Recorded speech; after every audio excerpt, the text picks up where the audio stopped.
Hello and welcome to this final part of the series, Death, Where is Your Sting?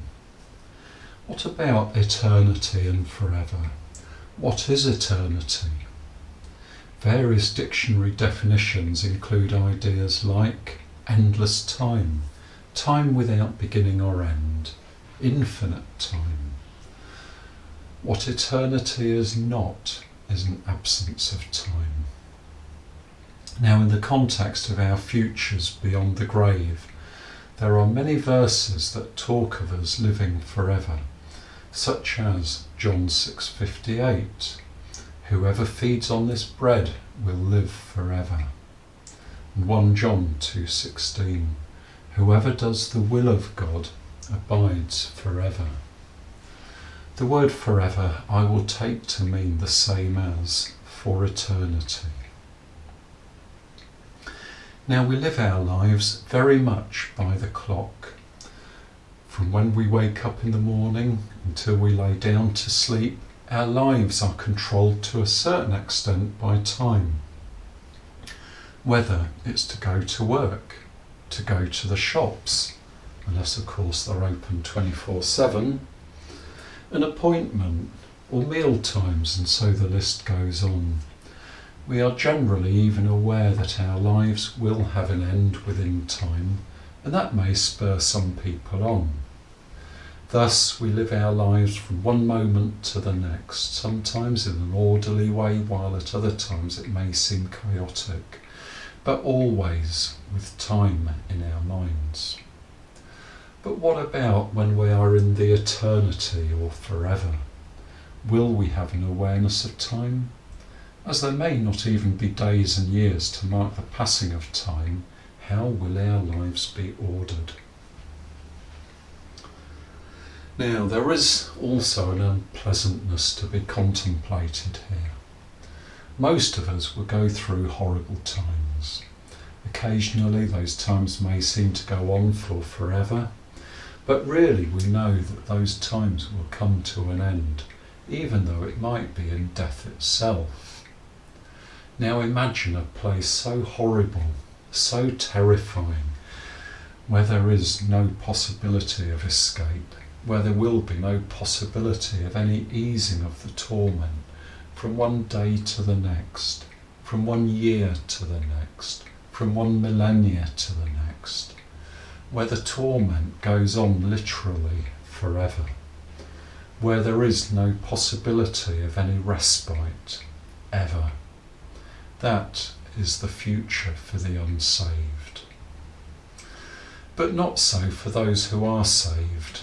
I cannot imagine how it will be to be in a place where there is no more pain, no more suffering, no injustice, no more hunger, no more excessive heat or cold, and for that condition to go on for forever.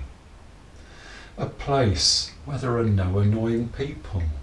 A place where God totally rules and reigns.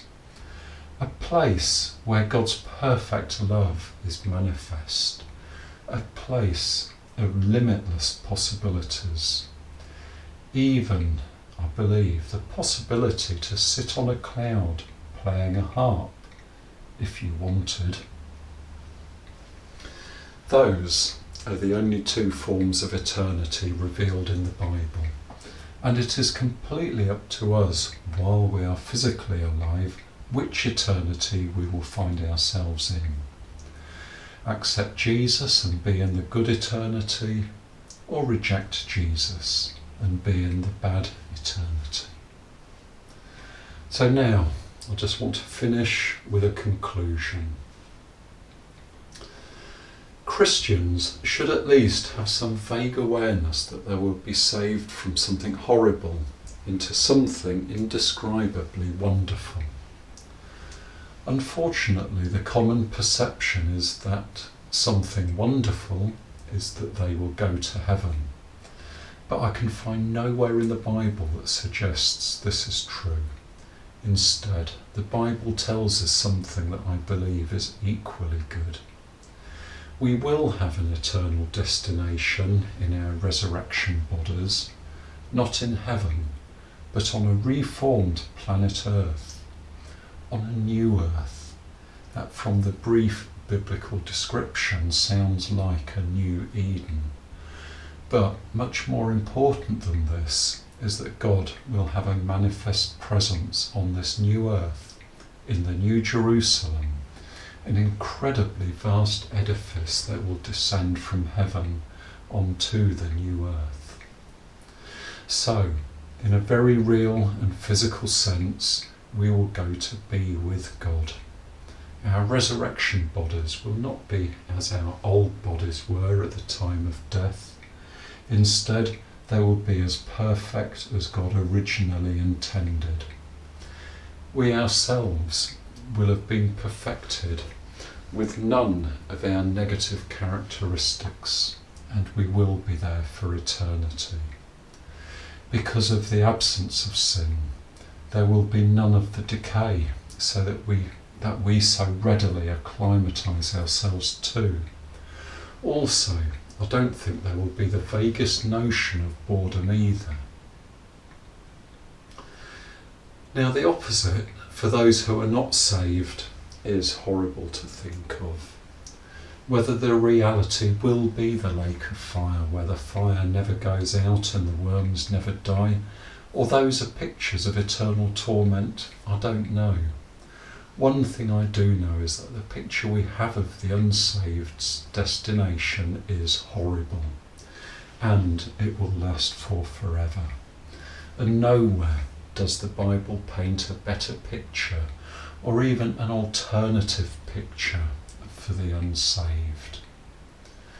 Now, I realise that some of this is speculative and contrary to popular understanding, and that there will be those who cannot accept this. But I would still encourage you to read the Bible for yourself and to hear what God is saying to you directly, and to not blindly believe what you might hear preached or discussed, or what you might have heard a very long time ago. The good destination with God is not necessarily for those who are particularly good. The Bible makes it clear that it is for those who choose to believe in who Jesus is, the Son of God, that he came to earth to die instead of ourselves, that we, through his death, are cleansed of all unrighteousness by a mystery that cannot be explained. There is no further qualification. This is what is known as God's grace, and it is only that which will guarantee us a place with him in eternity. So, that concludes the final part of this series, Death, Where is Your Sting? Thank you for watching.